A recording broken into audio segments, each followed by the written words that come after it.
I'm talking about 5 easy tips to help you get organized for really good homeschool record keeping.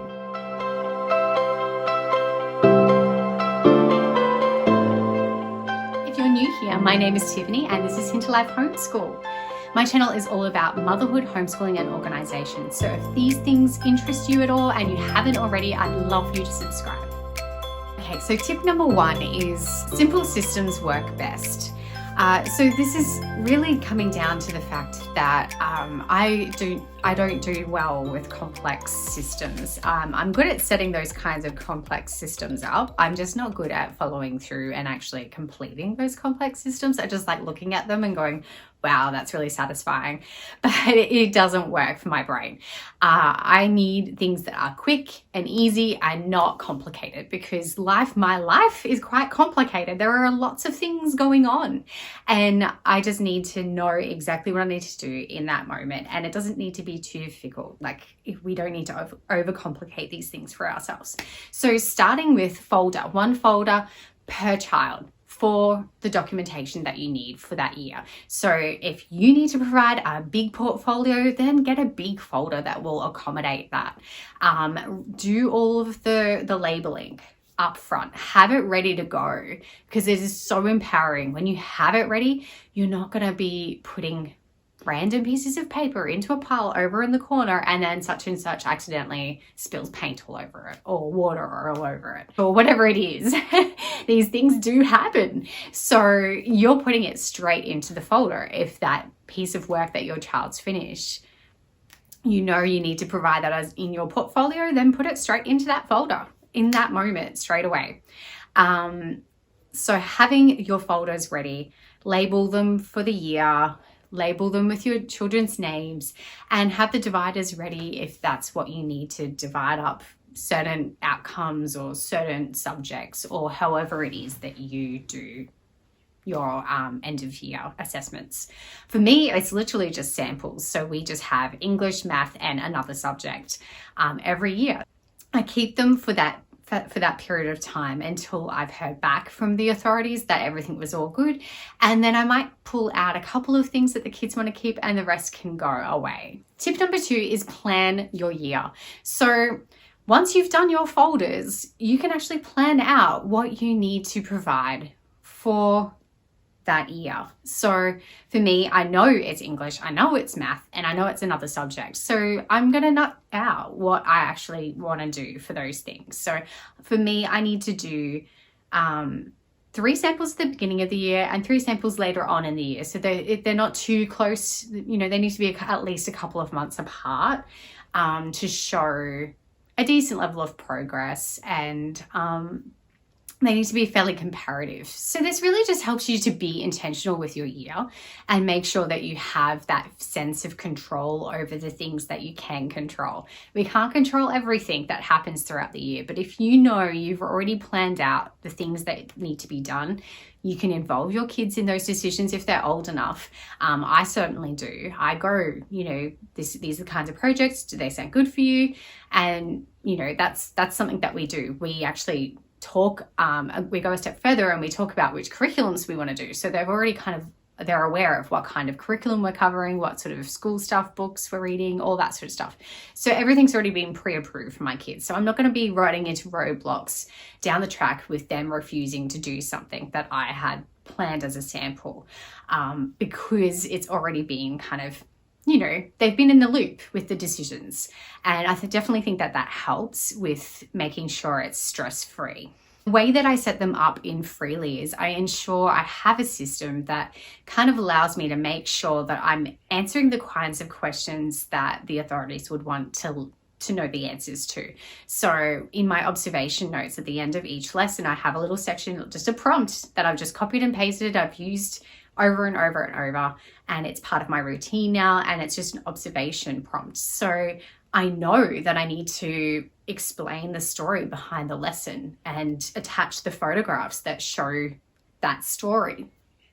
And that could be just simply introducing a totally new concept in math. and what my son's reaction was to that. Did he feel confident, or did he feel a bit unsure of it? That kind of thing. And that is what I do. I write all that out. I tell the story, and I use photographs to help with that as well. And it really does help a lot to have those photographs. But having those observation notes and knowing the kinds of things that I need to write out really helps, because it means that I'm literally not having to do anything. I just, at the end of the year, need to run a report, allowing, my sample category, run a report on that. It all puts it into a PDF for me, and then I can just use it. It's there, it's done. Everything is already done. There's no further writing that needs to be done to describe those lessons or the concepts or the progress. I brushed on this a little bit earlier in the video, but tip number 3 is involving your kids. From a documentation point perspective, is that, involving them in the processes of how we keep their work and where it goes really, really helps. So I have my folder system for the kids. That is I won't go too far into that. I already have a video on that, so I'll just link that.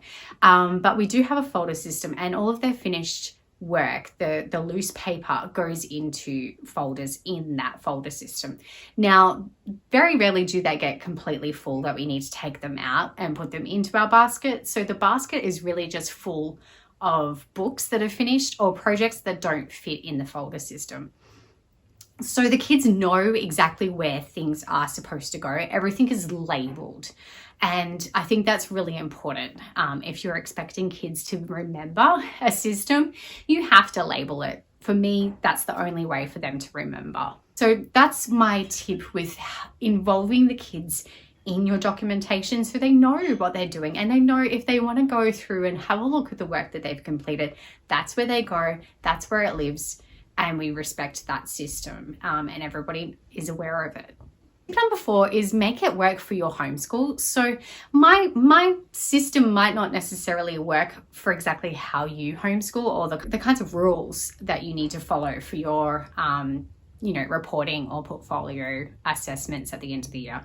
So really look at how you homeschool. If you're very hands-on learning, then you're not going to have a whole lot of physical evidence of learning. So how are you going to provide that evidence? Are you going to take lots of photos? Are you going to use something like Freely that will allow you to capture that moment? Are you going to just write in your paper planner out each day like a journal? Or are you going to organize to have specific physical work for each subject so that you can put that into your portfolio? Make a plan and make sure that you have a way of following that through, so that you feel really comfortable with what you're about to do, what you're doing, and the kids are on board with that. You're a kind of a relaxed homeschooler where you're not wanting to, force the kids to do, certain amounts of work each day or things like that. A rigid system is not going to work for you. So you're not being realistic with yourself if you're expecting the kids to produce this kind of work, but you have no way of kind of being realistic about that, making sure the kids can actually achieve that, or they're even on board with achieving that. You're going to run into roadblocks, and that's just going to, that's going to increase the amount of stress around a kind of already stressful sort of subject. We all get a little bit hypersensitive when it comes to our obligations, the legal obligations of homeschooling. So don't make that more stressful for yourself by putting yourself in a box that you don't really belong, like traditional approaches to homeschooling when you're really a relaxed personality. It's just not going to work together. Definitely take the time to think about the system that you're going to set up for yourself. And if you're like me and just need it as simple as possible, then try and keep it as simple as possible. So then you are setting yourself up. So tip number 5 is consider going digital. So if you have used paper unsuccessfully in the past, if you have tried paper planners and they just don't work for you, if you have kind of put yourself into systems that have just not worked for your family or your approach to homeschooling, because everything is really hands-on, consider going digital. If you're trying to simplify your homeschool, digital is the way to go. It is just so much more simple. There is less paper everywhere. And I'm not just talking about planning or even reporting or portfolios. I'm talking about like literally eliminating the paper. So curriculum printing. When you have to print out your curriculum, you don't have to do that with Freely. You can upload the curriculum and you can create the lessons straight from the PDF, which is phenomenal. It has saved me so much effort in printing and binding and money. And it really does allow me to make the most of my curriculum, which then makes me more successful in creating a really, really great sample for my reporting or portfolio. The other thing that I love about a digital planner is that I can really get my head around where my kids are at. I have a way of tracking their progress. I have a way of just at a glance, not spending hours and hours trying to figure out or getting my kids to do assessment tests online or any of that. I can really see where they're at because I can see the progress, because I can run that report and I can see everything in time order of where they were to where they are now. And I cannot tell you how reassuring that has been, because when you're around your kids every day, the little jumps in progress, you don't notice quite so much, and it can feel like maybe you're going in circles and you're teaching the same things, and it seems like you're not really getting too far in advance, or it doesn't feel like you're moving forward sometimes.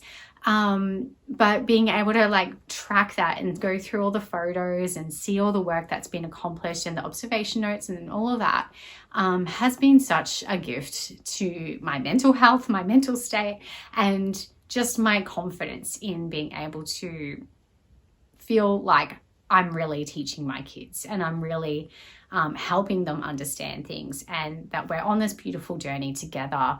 It feels like such a great experience. My kids love going through Freely and seeing what they've done, what they did, and what they're doing now. And it's super special. So those are my 5 tips. I hope you enjoyed the video. If you found it helpful, please like it. It really actually helps my channel as well. So I really appreciate it. And I will see you in the next video. Bye.